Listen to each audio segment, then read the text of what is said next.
Hey there, it's your career insider, Sindy Thomas. Welcome to Season 3 of the Insiders Career Club podcast, where industry professionals share the inside, and I've got that in air quotes, scoop on their careers. Listeners know that I'm an HR career professional who's been in TA for over 25 years. But did you also know that I coach clients and help them plan and grow their careers, manage career transitions, help refine your interviewing skills, or I can help you work on a job search strategy? Now, have you been passed over for a promotion or a raise? Maybe you're frustrated because you're interviewing but not getting the job offer. If that's happened to you, let me help you get back on track. Sign up for a free coaching call today with me at insiderscareerclub.com. Remember, it's possible for you to have a great and a fulfilling career. Let's get you the career you deserve. Now, don't go anywhere. Up next is a great podcast. Stay tuned.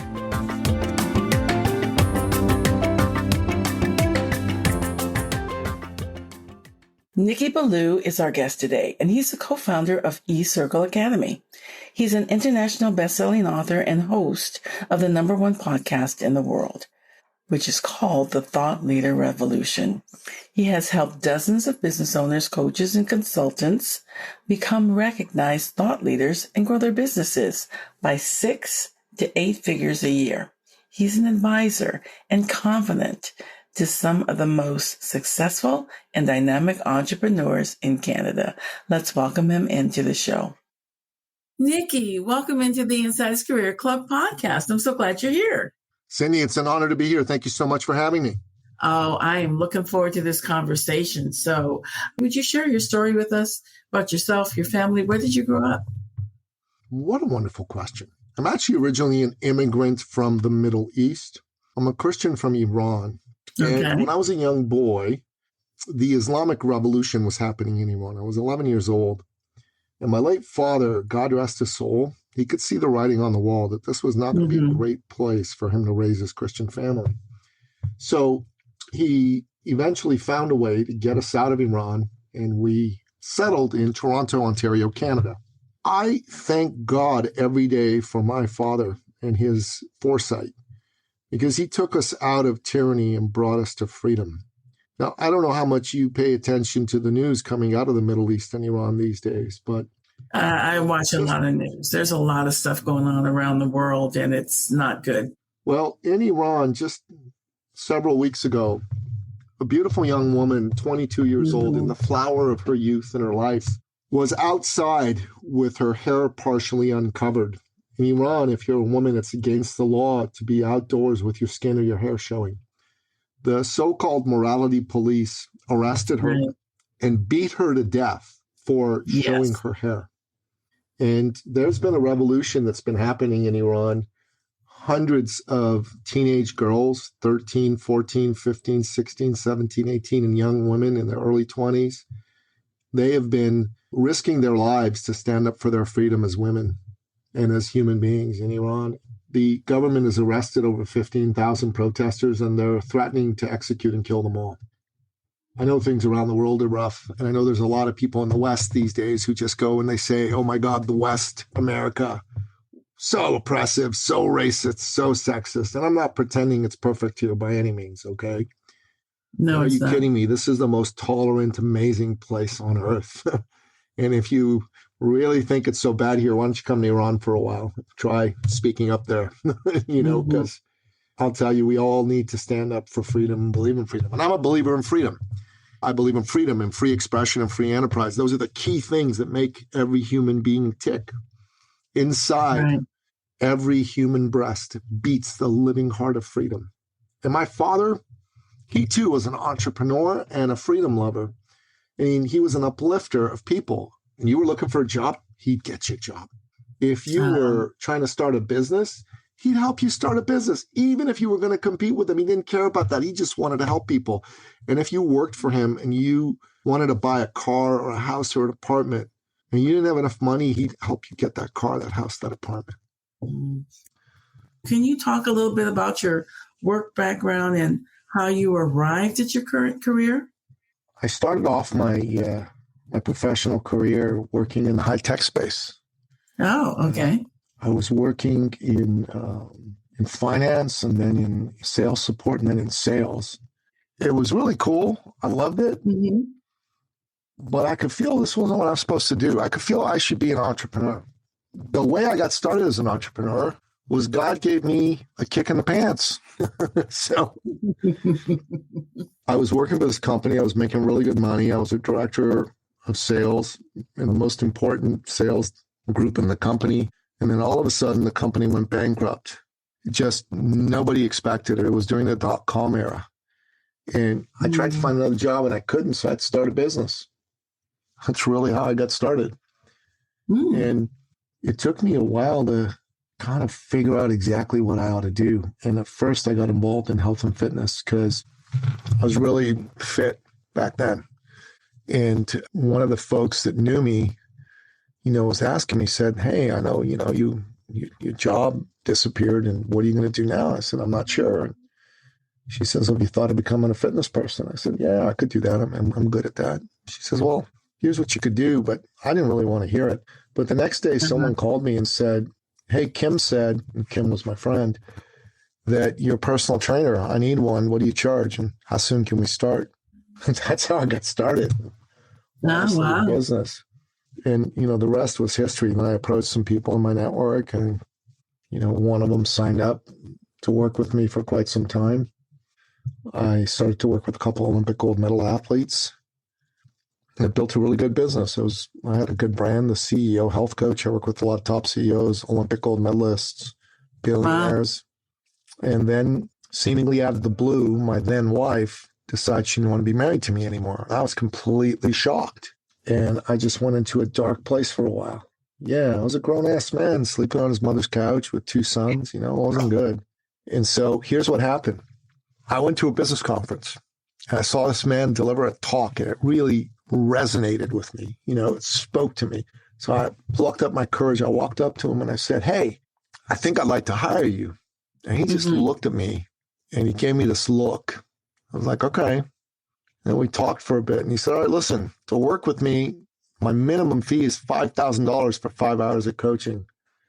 I give no guarantees and no refunds, and I get paid upfront and in advance." And I had no money. I hadn't been working for months. I was sleeping on my mother's couch, right? If not for her grace, I'd be on the street. And I told him that. And I said, I can't do it.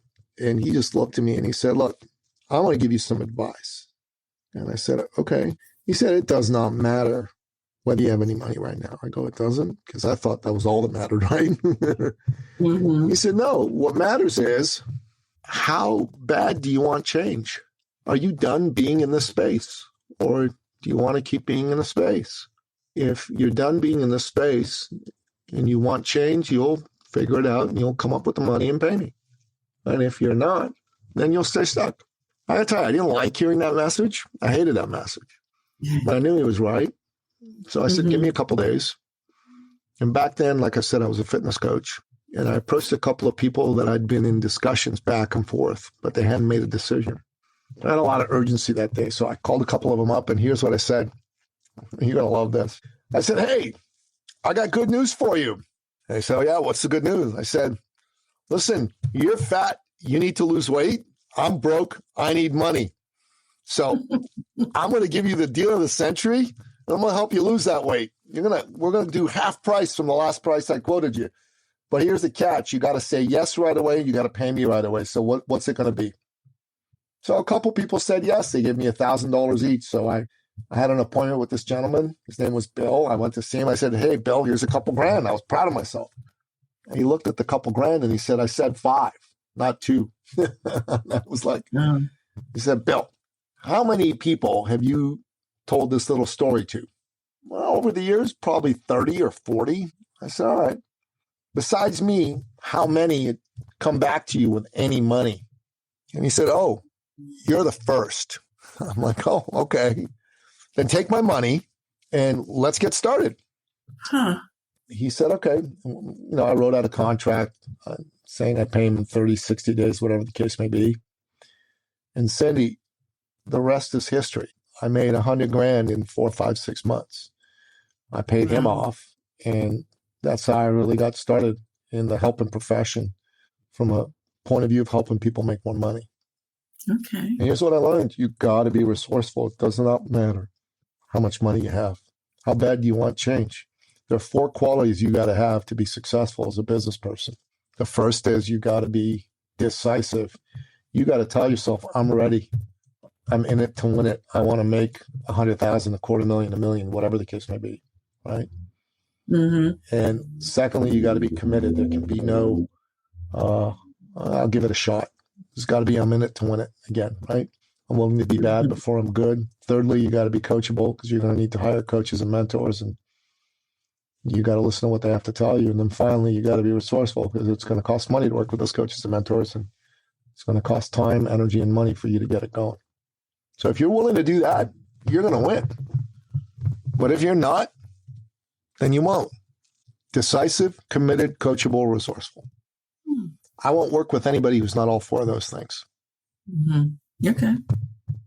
So in the course of your career, you have written several books, one which focuses on networking.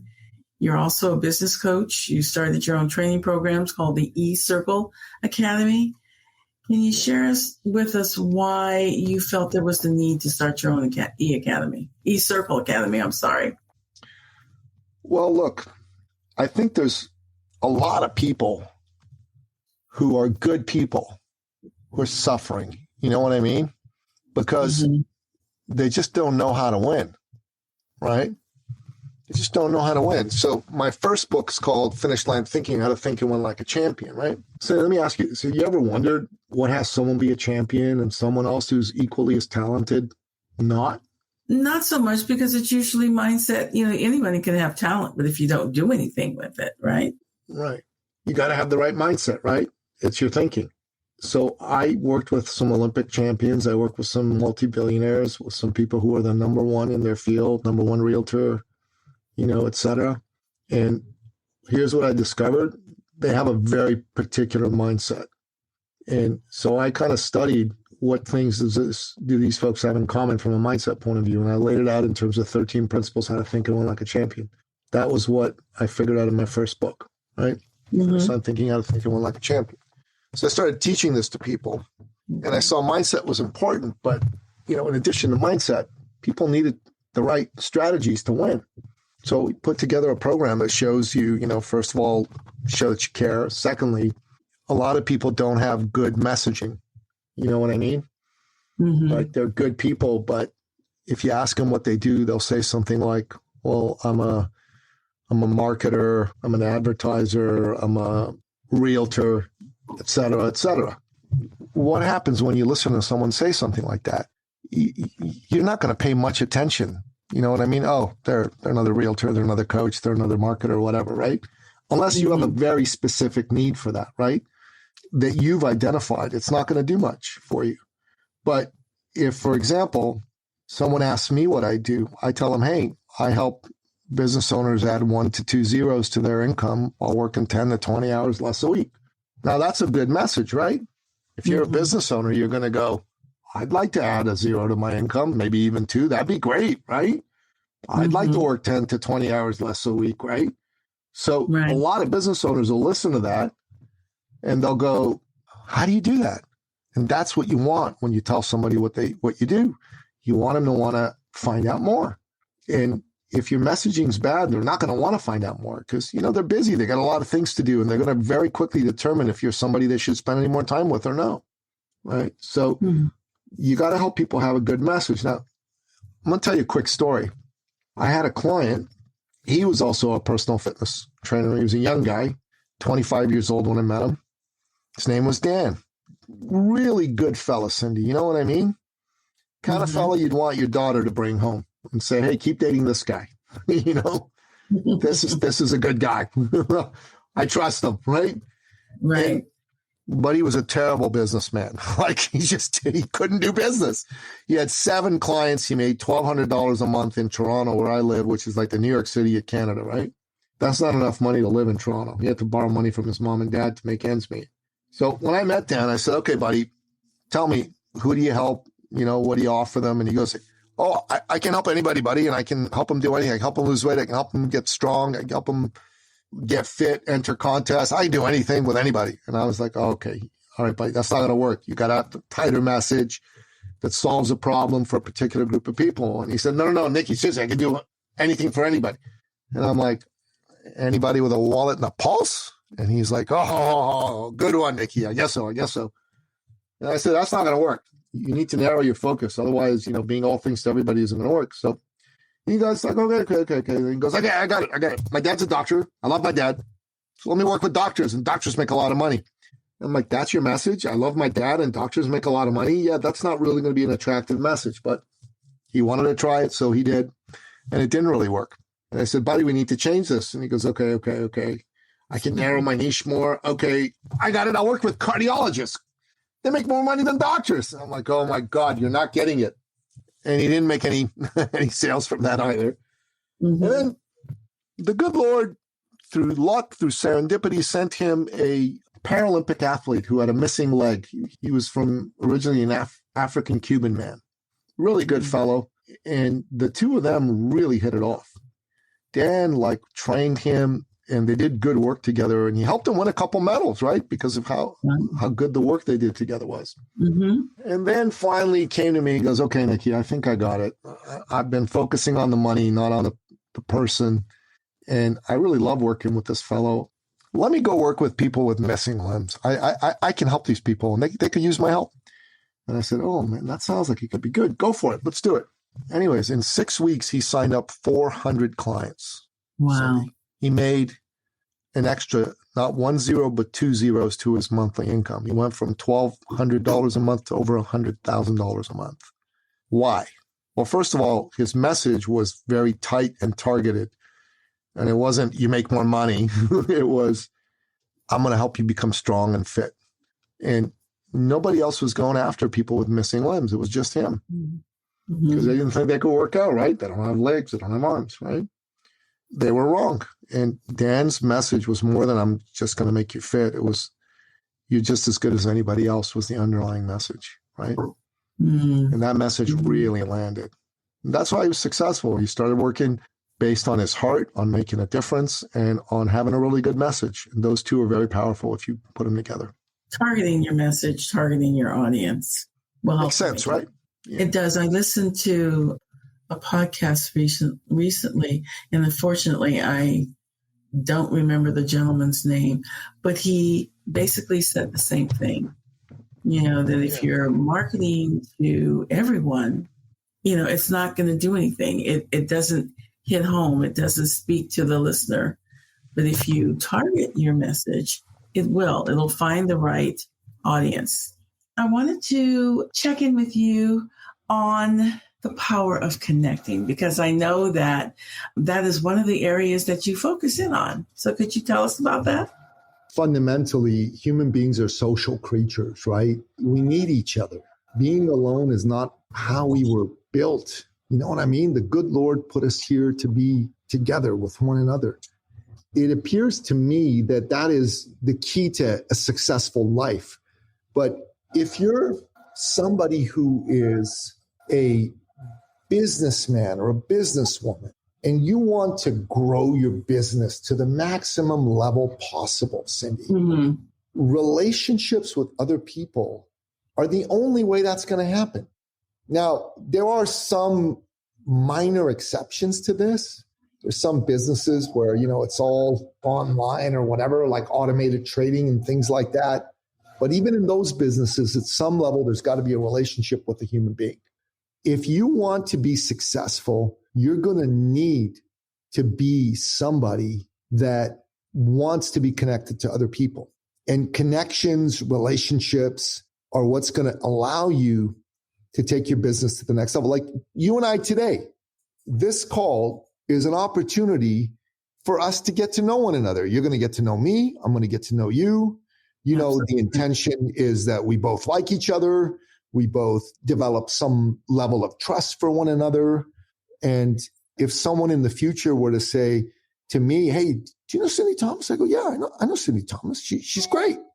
right? If someone came to you and said, do you know Nicky Billou? You go, yeah, I know Nicky Billou. He's great, right? Mm-hmm. And that's the basis on which business gets done. Know, like, and trust. So Right. you and I getting to know, like, and trust each other is the only way we could do anything beyond the mic, as it were. If you were to partake in my services or me partake in yours, we've got to have some level of connection first. Very true. Okay, so speaking about a level of connection, would you talk a little bit or share with us 3 of the best ways that we can connect with each other? I think it's really important that you engage in conversations. I'm a fan of in person, whenever possible, belly to belly. It's the best. The second best way is through a phone call, and the third best way is through a Zoom meeting, some sort of an app. I prefer in person because you get to see somebody, you get to feel their energy, you get to understand the nuances of their body language.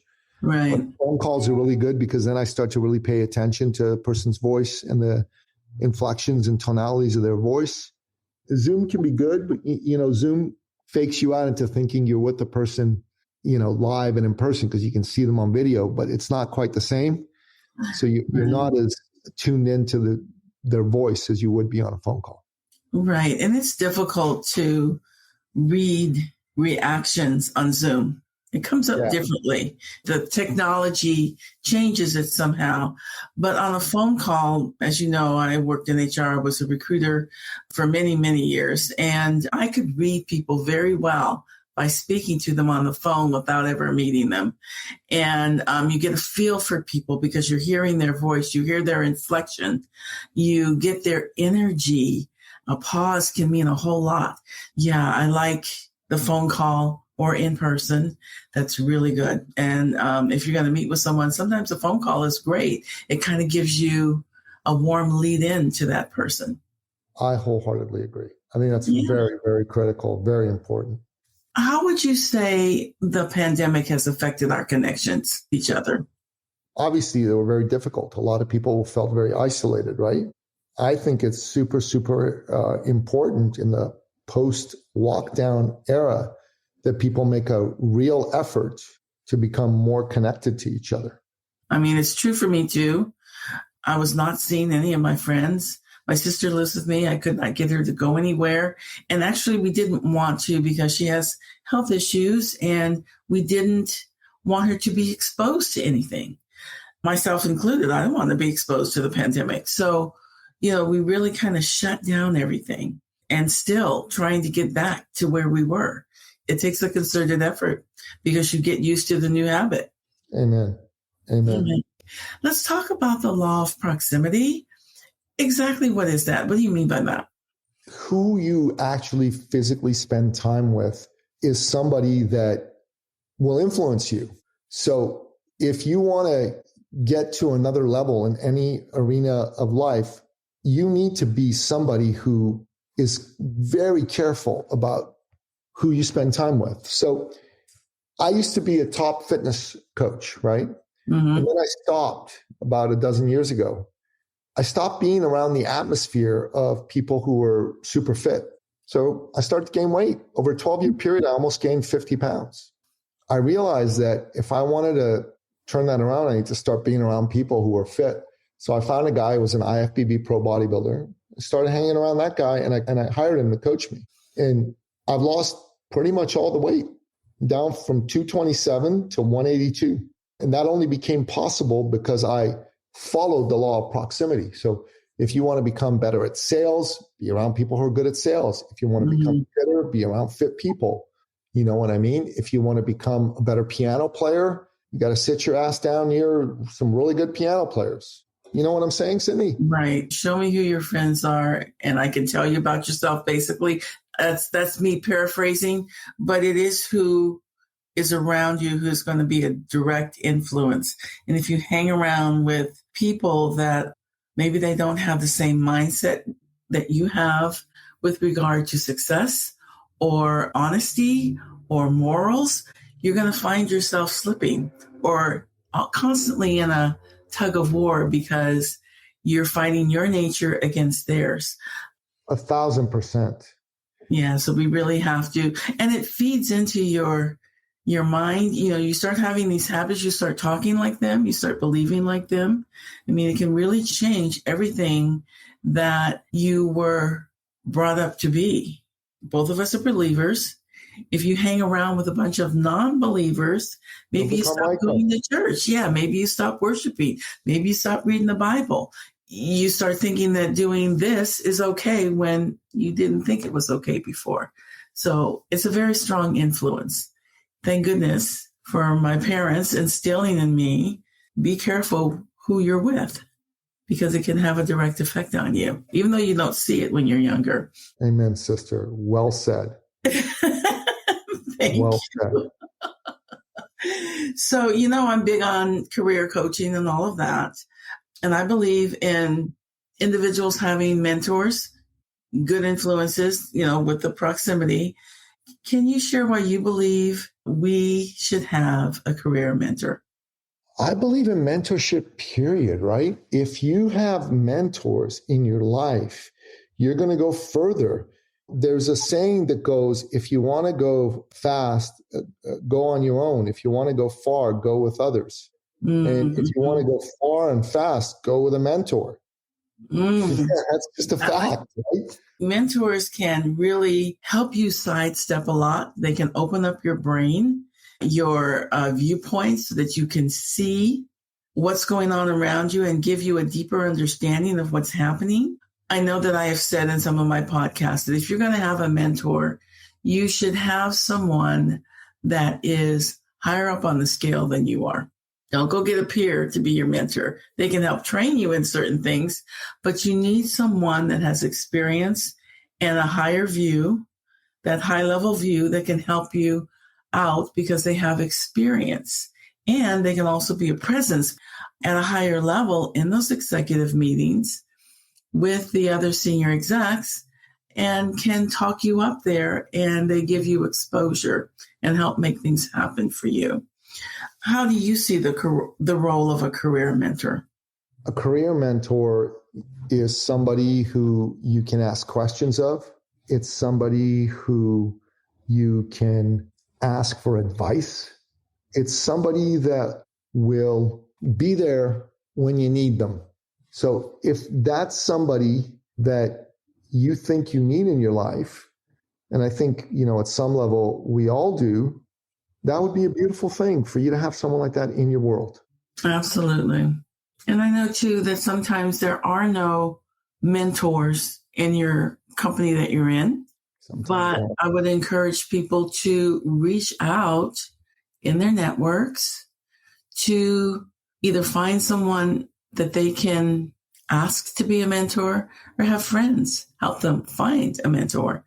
Because these days, and I know the trend, it's always been, that you want to hire somebody or somebody that looks like you or thinks like you.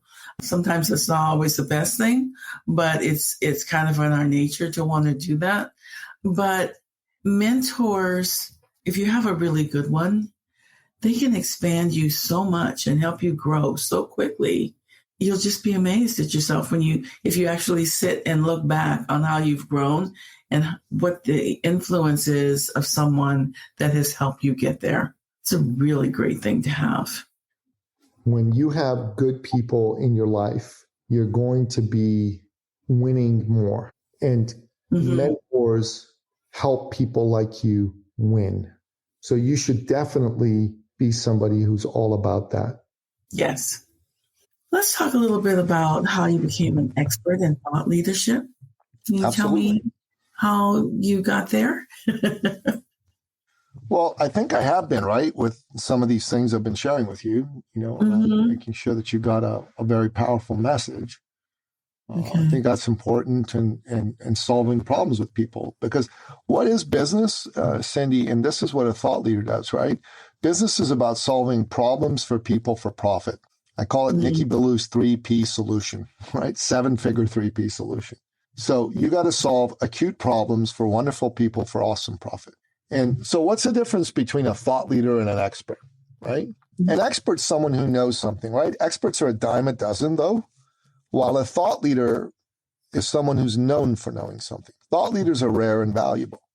So to be a thought leader, you've got to be an expert in a particular field, solving a particular problem for a particular group of people, right? So that's what this young fellow, Dan, fitness trainer, he became like a thought leader, working with people with missing limbs. Before he was an expert, he'd work with anybody doing anything in fitness, right?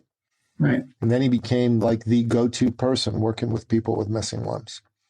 So that's really the difference between an expert and a thought leader. Another way to put it is an expert is like a cover band, while a thought leader plays original music. Because the other one is, using that analogy, the other, called a cover band, they're playing anybody's music. Yeah. They didn't create anything, but the thought leaders created music and they're playing it. Okay. What's your leadership philosophy and how did you arrive at that mindset? Leading is about serving. You got to care about the people that you're there to serve. You know, in heart leadership, I like to say you got to be a heart leader, a thought leader with a heart, which I call a heart leader, right? Lead from your heart. And I believe in that. And I also believe in freedom. You know, so my philosophy is to help promote freedom, free expression, and free enterprise. I got a vision where there's going to be 1 billion millionaires around the world. In 2023, I'm looking to help 12 people hit that millionaire status. That's my goal. Okay. Tell us a little bit about your Thought Revolution podcast and how it helps listeners become branded thought leaders.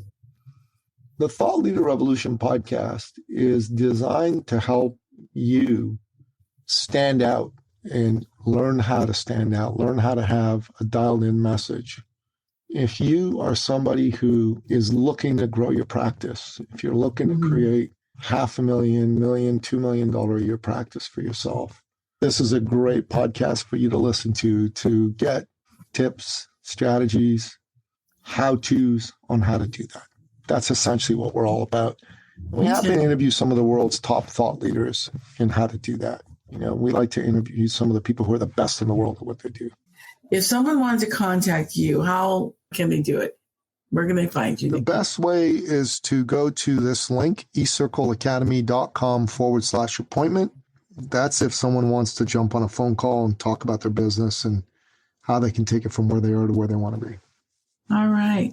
Well, Nicky, it's been delightful talking to you. Thank you. Thank you so much for sharing with us. My pleasure. Thanks for listening, and your support's a blessing. If you enjoyed the podcast, give us a positive rating on Apple. It will help our podcast ranking on all the major sites like Apple, Google, Spotify, etc. We release new podcasts every 2 weeks on the first and third Wednesdays. Now your support is needed. Keep listening and share these career-changing podcasts with your friends, your family, your coworkers, and anyone else you feel it will bless. In addition to the major sites, they can also find these podcasts on my website at insiderscareerclub.com.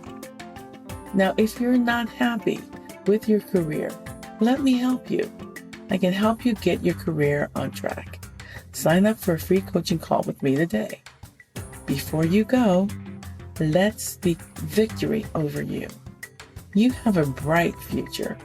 Good breaks are looking for you, and new doors are about to swing wide open with opportunity.